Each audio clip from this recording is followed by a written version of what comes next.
So I told you we'd talk about a few dramatic examples of where failing to view people as people has real life consequences. Think about you hear about it all the time. It's in the news all the time. Man kills ex-wife. O.J. Simpson, well, let's say, avoid a lawsuit here. There are many people who would say that even though O.J. Simpson was not convicted of killing his wife, there's a lot of people who would say that he was guilty. He was guilty of it anyway. I'm not going to say that here myself because he was exonerated in a court of law. But there are a lot of people who don't believe that ruling. So you hear about stories like that all the time, don't you? An angry, jealous ex-husband killing a wife who divorces him. Why would a man do that at all? If you don't view a person, as just an extension of you, or as just a player in your world, right? You're the main character. They only exist for you. Do you see how that explains it? Why an ex-husband would kill a wife he claims to love, of course. It's the absurd on its face, the idea that you could kill somebody you love. Never. What is that? It's a obsession is what it is. Unhealthy obsession. But it explains it, don't it? Jeffrey Dahmer was an example I used. Why can a Jeffrey Dahmer exist? The only reason he can exist is because he's the only real character in the movie. Everybody else is just there to support the movie. They're just there to add to the movie. But he's the only real character in it. How about rapists? How could a person bring themselves to violate another person in a rape? Is it because they look at a woman, the rapist looks at the woman and sees a real person? No. A rape would not happen under those circumstances. The only way it happens is that the rapist looks at the woman and sees an NPC, right? A background character to his movie. Thieves walk up and steal something from somebody.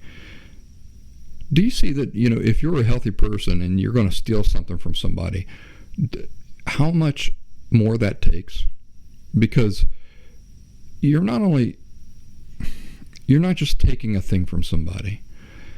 When you're viewing somebody as a person, you inescapably have to consider how this is going to make them feel, how you would feel if this happened to you, how hard they probably worked to get that thing in the first place, and how you're taking that away from them. How would you feel if you had worked so hard to get that thing, and now somebody's taking it from you who didn't work for it, didn't earn it? How is the only way that happens? You don't view people as people. Kidnappers. I'm planning this week to have a real frank conversation with my daughter about kidnappers and about what to do, how to protect herself from them and stuff like that. But kidnappers, people who kidnap other people's children, first of all, are they viewing the children as real people? No, they're not. They can't be. They're viewing them as just objects that are there for them, right, in their movie, to add to their life story. Are they viewing the parents as people? No, they can't be. They can't be. Otherwise, they would not be able to follow through with a thing like that. Because they would say, if I had my own children, never in a million years would I want to go through something like that. What must they be feeling? What kind of agony must they be going through? How about child abuse? Same thing. These are not people that view other people as people. There's a story in the news recently of a guy walking right up to an old lady in New York City, stabbing her in broad daylight. Did that guy view that old lady as an individual, as a person?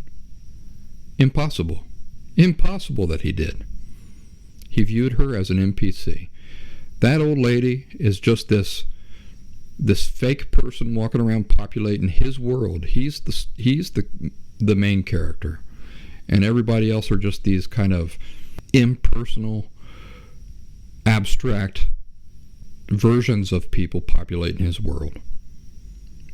And of course, we talked about the shooting in Uvalde. Did that boy view people as people? Impossible. Impossible that he did. Now, these are extreme cases. It doesn't always manifest that way. And mostly in in most day-to-day life, it manifests in you, your wife feeling certain things, needing certain things from you, and you scoffing and walking out and saying, and not placing any importance whatsoever on her feelings and thoughts. Your children are scared. They're being ridiculous. You're being ridiculous. You're being a denier right now of my own relaxation and comfort. Your fear doesn't matter because it's stupid. Bottle that stuff up and leave me alone. You see, that is the way it typically manifests itself in day-to-day life. We described some of the more dramatic instances of how it manifests itself, didn't we? So there is something really important to think about. Do you view people as people? Half of you probably don't. The other half of you have had experiences with people who don't. This should be very helpful in you understanding what is going on. For those of you who are doing this yourselves, don't beat yourselves up about it. These are perceptions that can be corrected.